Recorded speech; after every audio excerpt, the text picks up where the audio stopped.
Hello नमस्कार साथियों, प्यारे दोस्तों। मैं एसपी सर, आप देख रहे हो बायोलॉजी वाला एसपी सर यूट्यूब चैनल। जैसा कि हमने हमारे यूट्यूब चैनल पर एक नई शुरुआत की थी टेस्ट सीरीज़ की, और आज टेस्ट सीरीज़ का तीसरा पार्ट चल रहा है। और टेस्ट सीरीज़ आपके हर एग्ज़ाम जैसे पीटीईटी, एलडीसी, सीयूईटी एंड पशु परिसर, अन्य भी एग्ज़ाम ऐसे हैं जिसमें साइंस सब्जेक्ट माध्यमिक स्तर तक आती है। तो और उस माध्यमिक स्तर के मद्देनज़र हमने ऐसे टॉप एमसी क्वेश्चंस बनाए हैं, और उसमें आज का टॉपिक जो रहेगा धातु एंड अधातु, मेटल एंड नॉन मेटल। ठीक है ना। तो आइए शुरुआत करते हैं। आगे बढ़ने से पहले हमारे इस एजुकेशन चैनल को आप एक बार ज़रूर सब्सक्राइब कीजिए, लाइक कीजिए और अपने दोस्तों के साथ भी शेयर कीजिए। दोस्तों, हमारे इस एजुकेशन चैनल से जुड़ने के लिए आप एक बार चैनल को सब्सक्राइब ज़रूर कीजिए। और हमारे इस पीडीएफ जो एमसी क्वेश्चंस पीडीएफ के रूप में आप प्राप्त करना चाहते हो, या टॉप एमसीक्यू और भी प्राप्त करना चाहते हो, तो आप हमारे इस बायोलॉजी वाला टेलीग्राम चैनल को भी ज्वाइन कर सकते हो। मैं इस वीडियो के डिस्क्रिप्शन के अंदर लिंक दे दूंगा, वहाँ जा कर के आप ज्वाइन हो सकते हो। चलिए, आज का सबसे पहला सवाल है कि अम्लगम एक मिश्र धातु है जिसमें एक धातु हमेशा रहता है। अम्लगम होता है वो एक मिक्सर धातु है, उसमें कौन सी ऐसी धातु है जो हमेशा रहता है? कॉपर बिल्कुल नहीं, सिल्वर बिल्कुल नहीं, पारा होता है, वो हमेशा अम्लगम धातु के अंदर पाया जाता है। तो इसमें ऑप्शन आपका सी रहेगा विद्यार्थियों। अगला प्रश्न है, निम्न में से कौन सा पदार्थ ऑक्सीजन से संयोग नहीं करता है? ऐसा कौन सा पदार्थ है जो ऑक्सीजन के साथ रिएक्शन नहीं करता है? तो प्यारे साथियों, मैं आपको बताना चाहता हूं कि सबसे अधिक अभिक्रियाशील धातु होती है वो ऑक्सीजन के साथ अधिक अभिक्रियाशील होती है। लेकिन जो सबसे कम अभिक्रियाशील धातु होती है, जब हम सक्रियता श्रेणी में ऊपर से नीचे की ओर जाते हैं, तो ऊपर सबसे पहले पोटेशियम होता है और उसके बाद नीचे होता है आपका जैसे प्लेटिनम, एयू और एजी।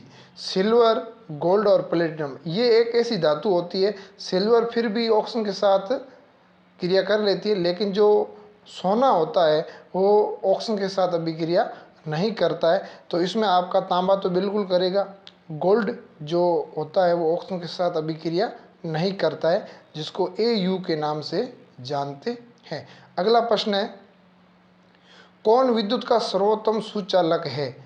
ऐसी कौन सी धातु है जो विद्युत की सर्वोत्तम सुचालक है? जैसे हमारे घरों के अंदर उपयोग आने वाली जितने भी विद्युत के पोल है, तार है, जिसमें अधिकतर तांबा होता है, कॉपर होता है, लेकिन उससे भी अधिक एक सुचालक धातु होती है, वो होती सिल्वर, एजी होती है। ठीक है ना। तो हम कह सकते हैं कि जो सिल्वर है वो सबसे अधिक अभिक्रियाशील धातु होती है। तो आप घरों के अंदर जो उपयोग लेने वाले जो तार होते हैं वो सिल्वर के नहीं होते हैं, ठीक है, वो तांबा के होते हैं। इसका रीज़न है कि सिल्वर महंगी होती है, लेकिन सिल्वर या चांदी होती है वो विद्युत की क्या होती है? अच्छी सुचालक होती है।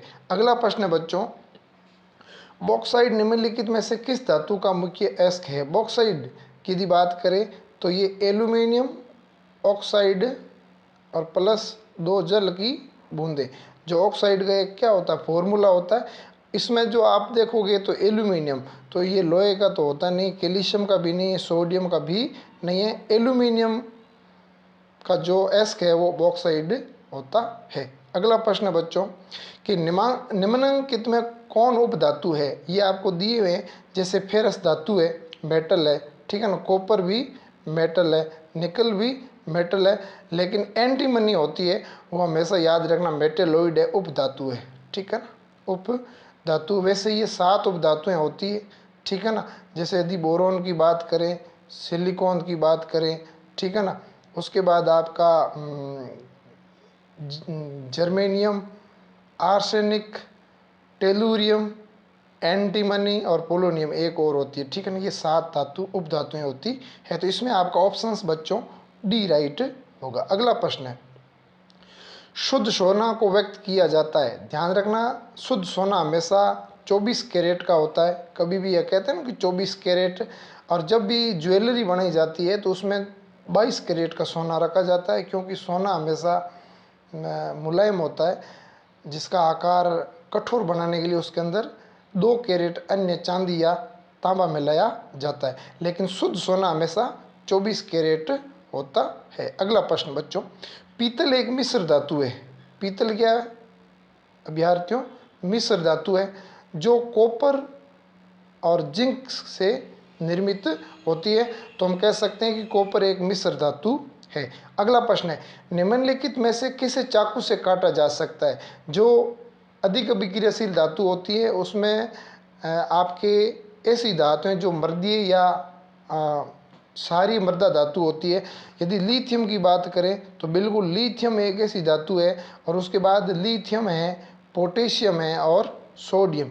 ये तीन ऐसी धातु है जिसको हम चाकू की सहायता से काटा जा सकता है। तो ये लिथियम है, ये हमेशा चाकू की सहायता से काट सकते हैं। अगला प्रश्न है, निम्न में से कौन आयनिक यौगिक है? आयनिक यौगिक का मतलब होता है कि इलेक्ट्रॉन का साझा होता है। जैसे CH4, इसमें इलेक्ट्रॉन का स्थानांतरण नहीं होता, साझा होता है। इसमें भी इलेक्ट्रॉन का स्थानांतरण होता है, लेकिन इसमें इलेक्ट्रॉन का क्या होता है? साझा होता है। कैल्शियम और क्लोराइड, जिसके बाहरी कोश में 2 इलेक्ट्रॉन है और इसके साथ साथ है, तो ये 1 इलेक्ट्रॉन इसको दे देगा और 1 इलेक्ट्रॉन इसको दे देगा।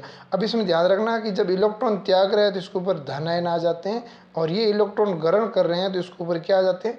ऋण आयन आ जाते हैं। इस कारण ये हमेशा आयनिक यौगिक का निर्माण करते हैं। तो कैल्शियम क्लोराइड हमेशा आयनिक यौगिक का निर्माण करते हैं। अगला प्रश्न, निम्न में से कौन अधातु है, मतलब नॉन मेटल है? जैसे लोहा आपकी धातु है, कार्बन अधातु होता है, नॉन मेटल होता है। ध्यान रखना, कार्बन हमेशा क्या होता है? नॉन मेटल होता है। अगला प्रश्न है बच्चों कि सक्रियता श्रेणी में हाइड्रोजन के ऊपर की धातु। अब ध्यान देना कि जैसे पोटेशियम है, लिथियम है, सोडियम है, कैल्शियम है, इस प्रकार बीच में एक आपका हाइड्रोजन आता है। इसके ऊपर की जितनी भी धातु हैं वो पूछ रहे क्या है कि अम्लों के साथ अभिक्रिया हाइड्रोजन आयन देते हैं। हाइड्रोजन आयन नहीं देते हैं, हाइड्रोजन गैस देती है। तो इसमें अगला जो ऑप्शन है, अम्लों से अभिक्रिया कर हाइड्रोजन गैस बनाते हैं। हमेशा याद रखना, जैसे सोडियम है, ठीक है ना, जो अम्ल से अभिक्रिया करेगी तो आपका बना देगा NaCl और साथ में हाइड्रोजन गैस का उत्सर्जन करती है। तो उसमें बी ऑप्शन राइट होगा। अगला प्रश्न, उच्च विद्युत धनात्मक के कारण धातु परमाणु बनाते हैं। बिल्कुल, धातु होते हैं वो उच्च विद्युत जैसे अभिक्रिया करके इलेक्ट्रॉन को क्या करते हैं? त्याग देते हैं, और उसके ऊपर एक धन आयन का चिन्ह लगता है, तो हमेशा ये धन आयन होते हैं। क्या होते हैं? धन आयन होते हैं। अगला प्रश्न, धातु के ऑक्साइड सामान्यतः होते हैं। धातु होते हैं जैसे सोडियम ऑक्साइड है, ठीक है ना, इसको जब जल के साथ अभिक्रिया करवाएंगे तो ये सोडियम हाइड्रोक्साइड का निर्माण कर देगा। तो ये हमेशा क्षारीय प्रकृति के होते हैं। किस प्रकृति के होते हैं? क्षारीय प्रकृति के होते हैं। अम्लीय हमेशा अधातु होते हैं, जबकि क्षारीय में धात्विक प्रकृति के होते हैं। अगला प्रश्न, अयस्क से चुंबकीय अशुद्धियों को दूर करने के लिए जो विधि प्रयुक्त की जाती है वो हमेशा चुंबकीय अशुद्धियों को चुंबकीय पृथक्करण विधि द्वारा ही प्रयोग किया जाता है। तो इसमें आपका डी ऑप्शन राइट होगा। अगला प्रश्न, सल्फाइड अयस्कों का सांद्रण किया जाता है। जैसे कॉपर सल्फाइड है, ठीक है ना, जिंक सल्फाइड है, ये एक अयस्क होते हैं। इसका सांद्रण किस विधि द्वारा किया जाता है? तो हाथ से चुनकर बिल्कुल नहीं, निष्लक्षण द्वारा बिल्कुल नहीं, फेल प्लावन विधि, या इसका दूसरा नाम है बच्चों झाग प्लावन विधि। कौन सी विधि है?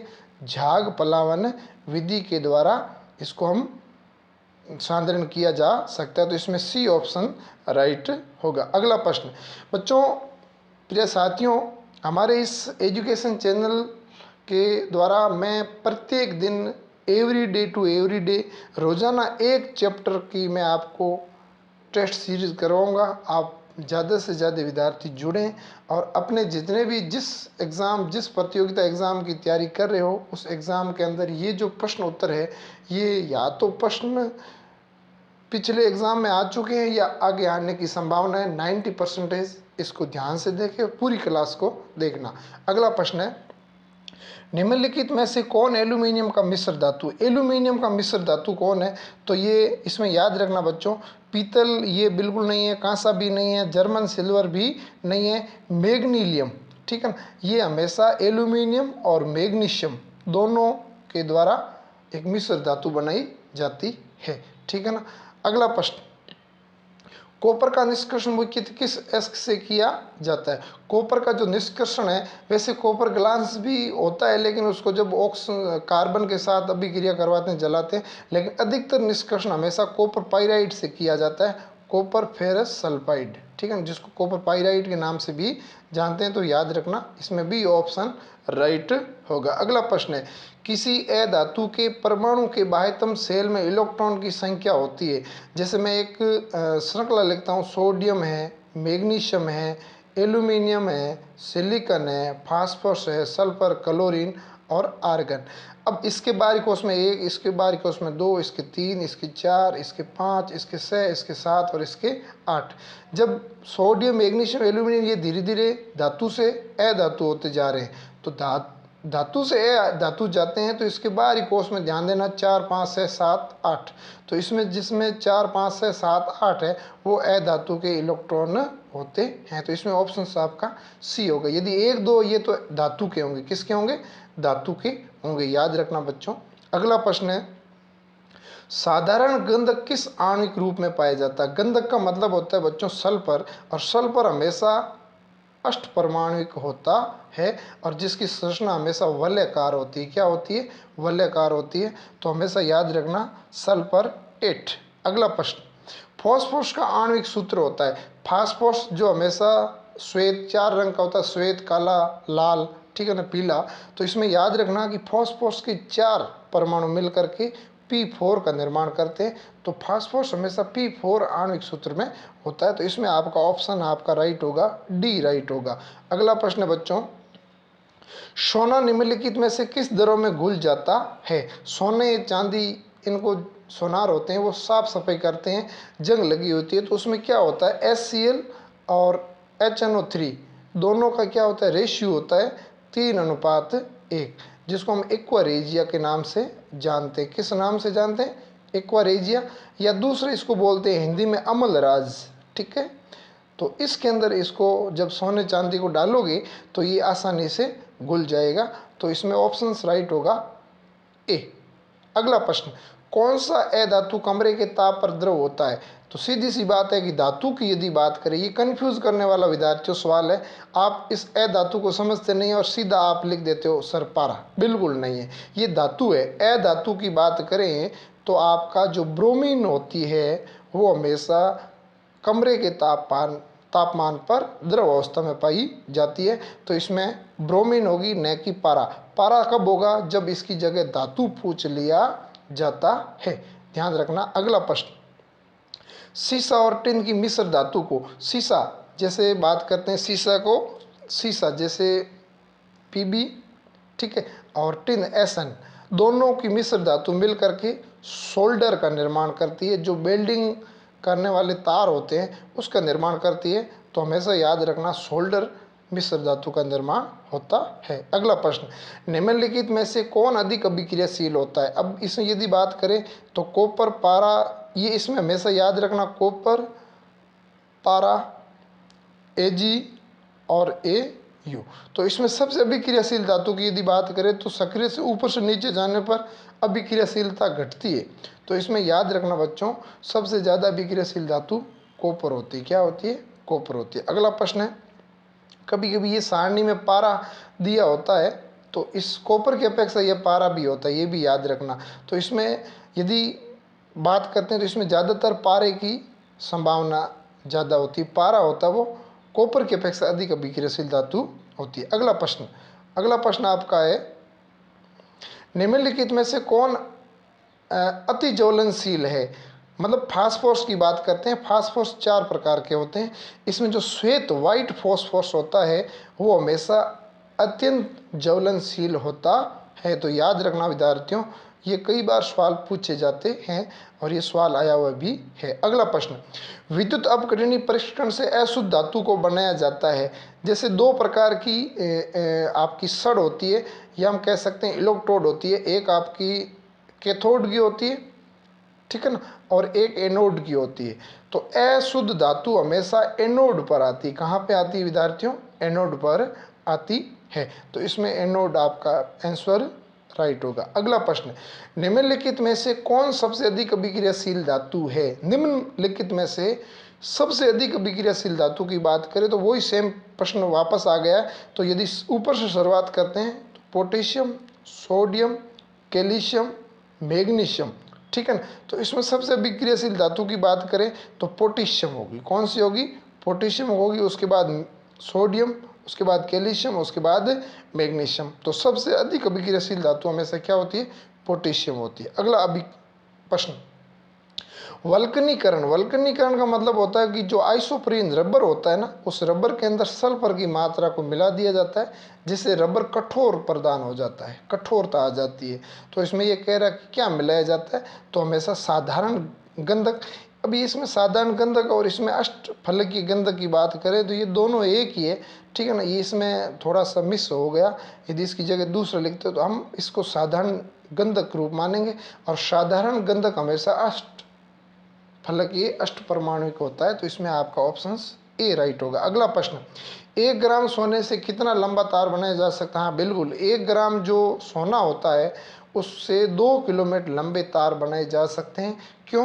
क्योंकि सोने के अंदर जो तन्यता होती है वो सबसे अधिक होती है, जिसको खींचने पर ये तार में परिवर्तित हो जाते हैं। तो वो सबसे ज़्यादा किस में होती है? सोने में होती है। तो 1 ग्राम में 2 किलोमीटर हम तार बनाए जा सकते हैं। अगला प्रश्न विद्यार्थियों, कमरे के ताप पर मरकरी धातु किस अवस्था में पाई जाती है? बिल्कुल, मरकरी जिसको पारा के नाम से जानते हैं, धातु की बात की है तो इसमें हमेशा द्रव होता है। और यदि अधातु की बात करें तो ब्रोमीन है। कौन सा है? ब्रोमीन है। तो इस प्रकार के सवाल ये सिंपली आते हैं। आप कभी कभी बिना सवाल पढ़े ही आंसर को कंफ्यूज होकर के डाल देते हो तो गलत हो जाता है। तो ऐसे सवालों को हमेशा पढ़ करके, पूरे ऑप्शन पढ़ करके बाद में हमेशा आंसर देना चाहिए। अगला प्रश्न है आपके कि व्यावसायिक स्तर पर एल्यूमिनियम धातु का निष्कर्षण किस एस के द्वारा किया जाता है? एल्यूमिनियम का निष्कर्षण, तो ध्यान देना कि एल्यूमिनियम का जो सबसे सुप्रसिद्ध जो एस्क होता है वो बॉक्साइड होता है। एल्यूमिनियम ऑक्साइड 2 जल की बूंदें, तो इसके द्वारा हम शुद्ध एल्यूमिनियम प्राप्त कर सकते हैं। अगला प्रश्न है, लोहे के निष्कर्षण से चूना पत्थर कैल्शियम सिलिकेट का यौगिक बनाता है, ये यौगिक कहलाता है। जैसे ध्यान देना कि चूना पत्थर होता है कैल्शियम कार्बोनेट, ठीक है ना।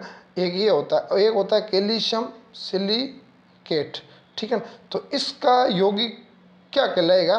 तो याद रखना हमेशा परगलन कहलाएगा। क्या कहलाएगा? परगलन कहलाएगा। अगला प्रश्न, किस तत्व के गुणधर्म 2 या 2 से अधिक विभिन्न रूपों और प्रस्तुति तत्वों की क्या कहलाती है? तो विद्यार्थियों, यदि बात करते हैं कि कोई भी तत्व होता है और उसमें बहुत सारे जो रूप होते हैं उसको हम अपर रूप के नाम से जानते हैं।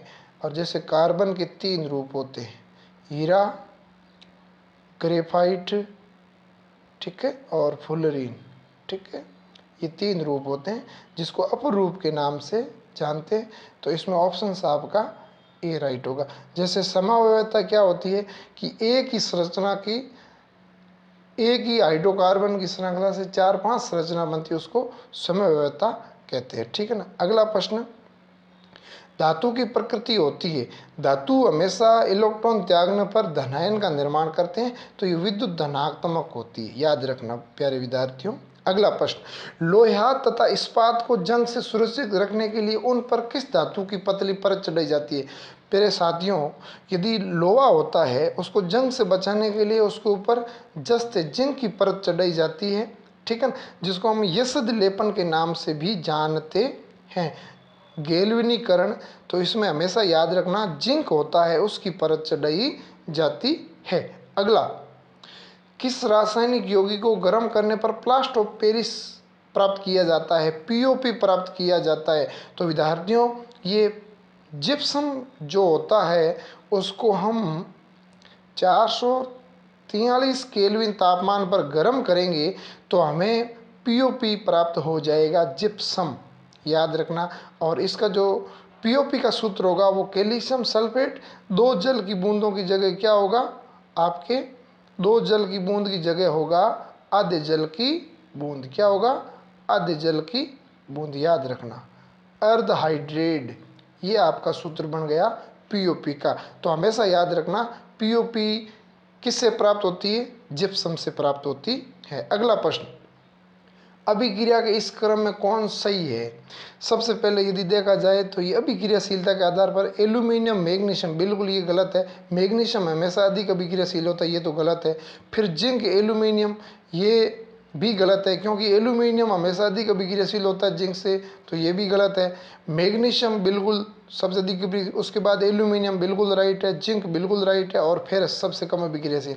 तो इसमें आपका सी ऑप्शन राइट होगा। यदि इसको ऐसे लिखते हैं, मैग्नीशियम, एल्यूमिनियम, जिंक और फेरस, तो ये अभिक्रियाशीलता का क्रम है। तो इसमें सबसे अभिक्रियाशील ये, उसके बाद ये, इसके बाद ये और इसके बाद ये। तो इसमें आपका बच्चों सी ऑप्शन राइट होगा। अगला प्रश्न, एक्वारेज जिसको रॉयल जल के नाम से जानते हैं या अम्लराज के नाम से जानते हैं, किस अनुपात में होता है? हाइड्रोक्लोरिक प्लस, या फिर इसको अनुपात के रूप में भी कह सकते हैं नाइट्रिक अम्ल HNO3। ये किस अनुपात में होते हैं? तो याद रखना कि 75% होता है HCl और 25% होता है HNO3। तो 3:1 हमेशा याद रखना, ठीक है, सी ऑप्शंस। और जिसको एक पीछे सवाल और बना था, जिसको हमेशा सोने चांदी को घोलने में काम आता है। अगला प्रश्न, अपने शुद्ध रूप में धातु की सतह होती है, चमकदार होती है, ध्यान रखना, ठीक है। अगला प्रश्न, धातु का पतले तार के रूप में खींचने की क्षमता को तन्यता कहते हैं। क्या बोलते हैं बच्चों? तन्यता। आघातवर्धन्य जो चादर के रूप में फैल जाती है। लचीलापन जो हमेशा मुड़ जाती है, धातु क्या होती है? मुड़ जाती है। और तन्यता का मतलब होता है कि ये तार के रूप में खींच जाती है। अगला प्रश्न बच्चों, कुछ धातुओं को पीटकर पतली चादर बनाया जा सकता है, इस गुण धर्म को क्या कहते हैं? जैसे ये धातु है, इसको पीटेंगे तो ये क्या बना देगी? चादर बना देगी, ठीक है, जिसको हम आघातवर्धन्यता के नाम से जानते हैं। अगला प्रश्न, जो धातुएं कठोर सतह से टकराने पर आवाज उत्पन्न करती है उसको सोनोरस कहते हैं। क्या कहते हैं बच्चों? सोनोरस कहते हैं, जिसको हम बोल सकते हैं ध्वनिकता, ठीक है। अगला प्रश्न है, बिल्कुल अच्छा प्रश्न है। अगला प्रश्न आपके, शब्द से अधिक तन्य धातु कौन है? अभी बताया था मैंने, सोना होती है, वो सबसे अधिक है। 1 ग्राम के अंदर कितने किलोमीटर तार बना देती है? 2 किलोमीटर तार का निर्माण कर देती है। अगला प्रश्न, इनमें से कौन अधातु होते हुए भी चमकीला होती है? हाँ, अपवाद है। जैसे आपका आयोडीन की यदि बात करें, जो 53 नंबर पे आपका है आयोडीन, ठीक है ना, वो हमेशा अधातु होते हुए भी क्या होती है? चमकीली होती है। क्या होती है? चमकीली होती है। और दूसरे इसमें ऑप्शन ये ब्रोमीन, जो अधातु होते हुए भी द्रव अवस्था में पाई जाती है। अगला प्रश्न, सबसे कठोर प्राकृतिक कौन है? पदार्थ कौन है? अब ध्यान देना कि लिथियम ये तो सबसे मुलायम है। हीरा होता है डायमंड, ठीक है ना विद्यार्थियों, डायमंड होता है वो सबसे कठोर होता है अधातु होते हुए। क्योंकि वैसे तो आपने अभिक्रिया इसके अंदर पढ़ा होगा कि धातुएं कठोर होती है, लेकिन हीरा होता है जो कार्बन का अपरूप होता है और वो अधातु होते हुए प्रकृति के रूप में सबसे कठोर होता है। याद रखना विद्यार्थियों प्यारे। एल्यूमिनियम पर मोटी ऑक्साइड, एल्यूमिनियम के ऊपर जो ऑक्साइड की मोटी परत होती है उसको बनाने की प्रक्रिया को क्या बोलते हैं? तो विद्यार्थियों उसको हमेशा एनोडीकरण के नाम से जानते हैं। उसको हम किस नाम से जानते हैं?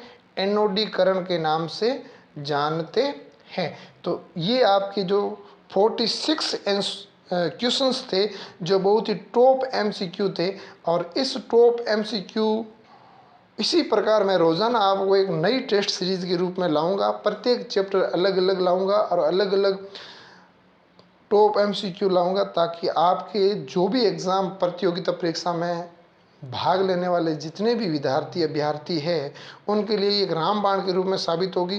क्योंकि प्यारे साथियों, मैं आपको बता देता हूँ कि कोई भी एग्ज़ाम हो, चाहे कोई भी एग्ज़ाम हो, ठीक है, कोई भी एग्ज़ाम हो, ठीक है, और कोई भी एग्ज़ाम में आप साइंस को माध्यमिक स्तर तक पढ़ना ही पड़ेगा। और माध्यमिक स्तर तक मतलब 9वीं और 10वीं की साइंस आपको पढ़नी पड़ेगी, और वो मैं आपको कोर्स कंप्लीट करवाने जा रहा हूँ। आप हमारे एजुकेशन चैनल से जुड़िए, ज़्यादा से ज़्यादा इस क्लास को शेयर कीजिए, अंत तक देखिए। और जाने से पहले पुनः मैं सभी विद्यार्थियों का तहे दिल से हार्दिक अभिनंदन। जय हिंद, जय भारत।